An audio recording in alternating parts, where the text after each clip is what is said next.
श्री रामचंद्र जी के जन्म लेने के अनेक कारण हैं जो एक से एक बढ़कर विचित्र हैं। भक्तों, ये प्रभु राम जी के जन्म की कथा है।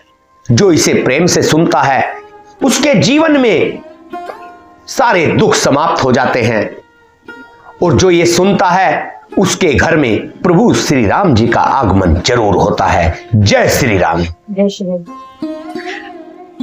हे सुंदर बुद्धि वाली भवानी, मैं उनके 2-1 जन्मों का विस्तार से वर्णन करता हूं। यूं तो प्रभु ने अनेकों बार जन्म लिए।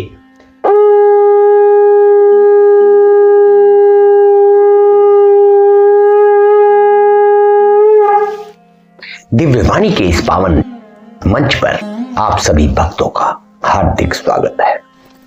आगे की कथा शुरू करते हैं। श्री हरि के गुण, नाम, कथा और रूप सभी अपार, अगणित और असीम हैं। फिर भी हे पार्वती, मैं अपनी बुद्धि के अनुसार कहता हूं, तुम आदर पूर्वक सुनो। हे पार्वती सुनो, वेद शास्त्रों ने श्री हरि के सुंदर, विस्तृत और निर्मल चरित्रों का गान किया है। हरि का अवतार जिस कारण से होता है वह कारण बस यही है, ऐसा नहीं कहा जा सकता। अनेकों कारण हो सकते हैं और ऐसे भी हो सकते हैं जिन्हें कोई जान ही नहीं सकता। हे सयानी सुनो, हमारा मत तो यह है कि बुद्धि, मन और वाणी से श्री रामचंद्र जी की तर्कना नहीं की जा सकती। तथापि संत, मुनि, वेद और पुराण अपनी अपनी बुद्धि के अनुसार जैसा कुछ कहते हैं और जैसा कुछ मेरी समझ में आता है, हे सुमुखी, वही कारण मैं तुमको सुनाता हूं। जब जब धर्म की हानि होती है और नीच अभिमानी राक्षस बढ़ जाते हैं और वे ऐसा अन्याय करते हैं कि जिसका वर्णन नहीं हो सकता, तथा ब्राह्मण, गायें, देवता और पृथ्वी कष्ट पाते हैं, तब तब वे कृपा निधान प्रभु भांति भांति के दिव्य शरीर धारण करके सज्जनों की पीड़ा हरते हैं। अपने सज्जनों की, अपने भक्तों की पीड़ा हरते हैं। जय श्री राम। वे असुरों को मारकर देवताओं को स्थापित करते हैं, अपने श्वास रूप वेदों की मर्यादा की रक्षा करते हैं और जगत में अपना निर्मल यश फैलाते हैं। श्री रामचंद्र जी के अवतार का यह कारण है। उसी यश को गा गा कर भक्तजन भव सागर से तर जाते हैं। बोलो जय श्री राम। किस यश को? जो रामचरितमानस में लिखा है, अनेक ग्रंथों में लिखा है। प्रभु का वो यश जिसको गाकर और सुनकर भक्तजन भव सागर से तर जाते हैं। भक्तों, कृपा सागर भगवान भक्तों के हित के लिए शरीर धारण करते हैं। श्री रामचंद्र जी के जन्म लेने के अनेक कारण हैं जो एक से एक बढ़कर विचित्र हैं। भक्तों, ये प्रभु राम जी के जन्म की कथा है। जो इसे प्रेम से सुनता है उसके जीवन में सारे दुख समाप्त हो जाते हैं, और जो ये सुनता है उसके घर में प्रभु श्री राम जी का आगमन जरूर होता है। जय श्री राम। जय श्री राम। हे सुंदर बुद्धि वाली भवानी, मैं उनके 2-1 जन्मों का विस्तार से वर्णन करता हूं। यूं तो प्रभु ने अनेकों बार जन्म लिए। तुम सावधान होकर सुनो। सावधान होकर सुनना है मतलब हृदय से सुनना है, क्योंकि हृदय में कभी भी गलती हो ही नहीं सकती। मन और बुद्धि वाले लोग जो मन बुद्धि से सुनते हैं उनको गलती लगती है। उनसे वो रस, वो अमृत जो इस कथा के अंदर है वो छूट जाएगा। अगर आप इस कथा को सुन रहे हैं तो समझ लीजिए आपका भाग्य बहुत बड़ा है और बहुत बड़े भाग्यशाली हैं। आपका आज कल्याण होना निश्चित है। बोलो जय श्री राम। श्री हरि के जय और विजय 2 प्यारे द्वारपाल हैं जिनको सब कोई जानते हैं। उन दोनों भाइयों ने ब्राह्मण सनकादि के श्राप से असुरों का तामसी शरीर पाया। एक का नाम था हिरण्यकश्यपु और दूसरे का नाम था हिरण्याक्ष। ये देवराज इंद्र के गर्व को छुड़ाने वाले सारे जगत में प्रसिद्ध हुए। वे युद्ध में विजय पाने वाले विख्यात वीर थे। इनमें से एक हिरण्याक्ष को भगवान ने वराह अर्थात सुअर का शरीर धारण करके मारा। फिर दूसरे हिरण्यकश्यपु का नरसिंह रूप धारण करके वध किया और भक्तों अपने भक्त प्रहलाद का सुंदर यश फैलाया।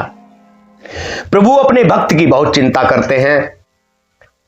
लोग सोचते हैं कि हम प्रभु का चिंतन करते हैं, लेकिन प्रभु का चिंतन सोचने से पहले ही प्रभु भक्तों का चिंतन करते हैं। बोलो जय श्री राम। जय। वे ही दोनों जाकर देवताओं को जीतने वाले तथा बड़े योद्धा रावण और कुंभकर्ण नामक बड़े बलवान और महावीर राक्षस हुए, जिन्हें सारा जगत जानता है। भगवान के द्वारा मारे जाने पर भी वे हिरण्याक्ष और हिरण्यकश्यपु इसलिए मुक्त नहीं हुए कि वे ब्राह्मण के वचन शाप का प्रमाण 3 जन्म के लिए था। अतः एक बार उनके कल्याण के लिए भक्त प्रेमी भगवान ने फिर अवतार लिया। वहां उस अवतार में कश्यप और अदिति के उनके माता पिता हुए और दशरथ और कौशल्या के नाम से प्रसिद्ध थे। एक कल्प में इस प्रकार अवतार लेकर उन्होंने संसार में पवित्र लीलाएं की। एक कल्प में सब देवताओं को जलंधर दैत्य से युद्ध में हार जाने के कारण दुखी देखकर शिव जी ने उसके साथ बड़ा घोर युद्ध किया, पर वह महाबली दैत्य मारे नहीं मरता था। उस दैत्यराज की स्त्री परम सती बड़ी ही पतिव्रता थी। उसी के प्रताप से त्रिपुरासुर जैसे अजय शत्रु का विनाश करने वाले शिव जी भी उस दैत्य को नहीं जीत सके, क्योंकि पत्नी क्या थी? पतिव्रता। जिसकी पत्नी पतिव्रता होती है उसका काल भी जल्दी से कुछ नहीं बिगाड़ सकता, उसकी अकाल मृत्यु भक्तों कभी हो ही नहीं सकती, वो हमेशा जीतता है। प्रभु ने छल से उस स्त्री का व्रत भंग कर देवताओं का काम किया। जब उस स्त्री ने यह भेद जाना तब उसने क्रोध करके भगवान को श्राप दे दिया। लीलाओं के भंडार कृपालु हरि ने उस स्त्री के श्राप को प्रमाण्य दिया, स्वीकार किया। वही जलंधर उस कल्प में रावण हुआ, जिसे श्री रामचंद्र जी ने युद्ध में मारकर परम पद की दिया। एक जन्म का कारण यह था जिसे श्री रामचंद्र जी ने मनुष्य देह धारण किया। यह भरद्वाज मुनि सुनो, प्रभु के प्रत्येक अवतार की कथा का कवियों ने नाना प्रकार से वर्णन किया है। प्रेम से बोलिए सीताराम भगवान की जय।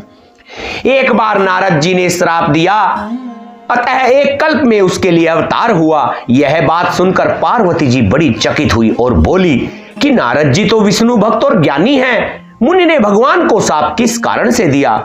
लक्ष्मीपति भगवान ने उनका क्या अपराध किया था? हे त्रिपुरारी शंकर जी, यह कथा मुझसे कहिए। मुनि नारद के मन में मोह होना बड़े आश्चर्य की बात है। तब महादेव जी ने हंसकर कहा, न कोई ज्ञानी है न मूर्ख। श्री रघुनाथ जी जब जिसको जैसा करते हैं वह उसी क्षण वैसा हो जाता है। बोल सिया रामचंद्र भगवान की। याज्ञवल्क्य जी कहते हैं, हे भरद्वाज, मैं श्री रामचंद्र जी के गुणों की कथा कहता हूं, तुम आदर से सुनो। तुलसीदास कहते हैं, मान और मद को छोड़कर आवागमन का नाश करने वाले रघुनाथ जी को भजो। हिमालय पर्वत में एक बड़ी पवित्र गुफा थी, उसके समीप ही सुंदर गंगा जी बहती थी। वह परम पवित्र सुंदर आश्रम देखने पर नारद जी के मन को बहुत ही सुहावना लगा। पर्वत, नदी और वन के सुंदर विभागों को देखकर नारद जी का लक्ष्मीकांत भगवान के चरणों में प्रेम हो गया। भगवान का स्मरण करते ही उस नारद मुनि के शाप की जो शाप उन्हें दक्ष प्रजापति ने दिया था और जिसके कारण वे एक स्थान पर नहीं ठहर सकते थे, गति रुक गई और मन के स्वाभाविक ही निर्मल होने से उनकी समाधि लग गई। नारद मुनि की यह तपोमयी स्थिति देखकर देवराज इंद्र डर गए। उसने कामदेव को बुलाकर उसका आदर सत्कार किया और कहा कि मेरे हित के लिए तुम अपने सहायकों सहित नारद की समाधि भंग करने को जाओ। यह सुनकर मीन ध्वज कामदेव मन में प्रसन्न होकर चला। इंद्र के मन में यह डर हुआ कि देव ऋषि नारद मेरी पूरी अमरावती का निवास राज्य चाहते हैं। जगत में जो कामी और लोभी होते हैं वे कुटिल कौवे की तरह सबसे डरते हैं। जय श्री राम। जैसे मूर्ख कुत्ता शेर को देखकर सूखी हड्डी लेकर भागता है और वह यह मूर्ख यह समझे कि कहीं उस हड्डी को सिंह छीन न ले, वैसे ही इंद्र को नारद जी मेरा राज्य छीन लेंगे, ऐसा सोचते लाज नहीं आई। जब कामदेव उस आश्रम में गया तब उसने अपनी माया से वहां वसंत ऋतु को उत्पन्न किया। तरह तरह के वृक्षों पर रंग बिरंगे फूल खिल गए, उन पर कोयले कूकने लगी और भौरे गुंजार करने लगे। कामाग्नि को भड़काने वाली 3 प्रकार की शीतल मंद और सुगंध सुहावनी हवा चलने लगी। रंभा आदि नवयुवती देवंगनाएं जो सब की सब काम कला में निपुण थी, वे बहुत प्रकार की तानों की तरंग के साथ गाने लगी और हाथ में गेंद लेकर नाना प्रकार के खेल खेलने लगी। कामदेव अपने इन सहायकों को देखकर बहुत प्रसन्न हुआ और फिर उसने नाना प्रकार के माया जाल किए। बोल सिया राम भगवान की। परंतु कामदेव की कोई भी कला मुनि पर असर न कर सकी। तब तो पापी कामदेव अपने ही नाश के भय से डर गया और लक्ष्मीपति भगवान जिसके बड़े रक्षक हो, भला उसकी सीमा मर्यादा को कोई दबा सकता है। तब अपने सहायकों समेत कामदेव ने बहुत डरकर और अपने मन में हार मानकर बहुत ही आर्त और दीन वचन कहते हुए मुनि के चरणों को जा पकड़ा। नारद जी के मन में कुछ भी क्रोध न आया, उन्होंने प्रिय वचन कहकर कामदेव का समाधान किया। तब मुनि के चरणों में सिर नवाकर और उनकी आज्ञा पाकर कामदेव अपने सहायकों सहित लौट गया। देवराज इंद्र की सभा में जाकर उसने मुनि की सुशीलता और अपनी करतूत सब कही, जिससे सुनकर सबके मन में आश्चर्य हुआ और उन्होंने मुनि की बड़ाई करके श्री हरि को सिर नवाया कि जिसका शिष्य इतना शक्तिशाली तो उसके प्रभु कैसे होंगे। बोलो श्री रामचंद्र भगवान ने की। तब नारद जी शिव जी के पास गए। उनके मन में इस बात का अहंकार हो गया कि हमने कामदेव को जीत लिया। उन्होंने कामदेव के चरित्र शिव जी को सुनाए और महादेव जी ने उन नारद जी को अत्यंत प्रिय जानकर इस प्रकार शिक्षा दी। हे मुनि, मैं तुमसे बार बार विनती करता हूं कि जिस तरह यह कथा तुमने मुझे सुनाई है उस तरह भगवान श्री हरि को कभी मत सुनाना। चर्चा भी चले तब भी इसको छिपा जाना। यद्यपि शिव जी ने यह हित की शिक्षा दी पर नारद जी को वह अच्छी न लगी। हे भारद्वाज, अब कौतुक तमाशा सुनो। हरि की इच्छा बड़ी बलवान है। श्री रामचंद्र जी जो करना चाहते हैं वही होता है, ऐसा कोई नहीं जो उसके विरुद्ध कर सके। श्री शिव जी के वचन नारद जी के मन को अच्छे नहीं लगे। तब वे वहां से ब्रह्मलोक को चल दिए। एक बार गान विद्या में निपुण मुनिनाथ नारद जी हाथ में सुंदर वीणा लिए हरिगुण गाते हुए क्षीर सागर को गए, जहां वेदों के मस्तक स्वरूप मूर्तिमान वेदांत तत्व लक्ष्मी निवास भगवान नारायण रहते हैं। रमा निवास भगवान उठकर बड़े आनंद से उनसे मिले और ऋषि नारद जी के साथ आसन पर बैठ गए। चराचर के स्वामी भगवान हंसकर बोले, हे मुनि, आज आपने बहुत दिनों पर दया की। आप हमें मिलने भी नहीं आते। यद्यपि श्री शिव जी ने उन्हें पहले से ही वरज रखा था, तो भी नारद जी ने कामदेव का सारा चरित्र भगवान को कह सुनाया। श्री रघुनाथ जी की माया बड़ी ही प्रबल है। जगत में ऐसा कौन जन्मा है जिसे वह मोहित न कर दे। भगवान रूखा मुंह करके कोमल वचन बोले, हे मुनिराज, आपका स्मरण करने से दूसरों के मोह, काम, मद और अभिमान मिट जाते हैं। फिर आपके लिए तो कहना ही क्या। हे मुनि सुनिए, मोह तो उसके मन में होता है जिसके हृदय में ज्ञान वैराग्य नहीं है। आप तो ब्रह्मचर्य व्रत में तत्पर और बड़े धीर बुद्धि हैं, भला कहीं आपको भी कामदेव सता सकता है। नारद जी ने अभिमान के साथ कहा, भगवान, यह सब आपकी कृपा है। करुणानिधान भगवान ने मन में विचार कर देखा कि इनके मन में गर्व के भारी वृक्ष का अंकुर पैदा हो गया है। मैं उसे तुरंत ही उखाड़ फेंकूंगा, क्योंकि सेवकों का हित करना हमारा प्रण है। मैं अवश्य ही वह उपाय करूंगा जिससे मुनि का कल्याण और मेरा खेल हो। तब नारद जी भगवान के चरणों में सिर नवाकर चले। उनके हृदय में अभिमान और भी बढ़ गया। तब लक्ष्मीपति भगवान ने अपनी माया को प्रेरित किया। अब उसकी कठिन करनी सुनो। उस हरि माया ने रास्ते में 100 योजन अर्थात 400 कोस का एक नगर रचा उस नगर की भांति भांति की रचनाएं लक्ष्मी निवास भगवान विष्णु के नगर वैकुंठ से भी अधिक सुंदर थी। उस नगर में ऐसे सुंदर नर नारी बसते थे मानो वो उससे कामदेव और उसकी स्त्री रति ही मनुष्य शरीर धारण किए हुए हो। उस नगर में सील निधि नाम का राजा रहता था, जिसके यहां असंख्य घोड़े, हाथी और सेना के समूह टुकड़ियां थी। उसका वैभव और विलास 100 इंद्रों के समान था। वह रूप, तेज, बल और नीति का घर था।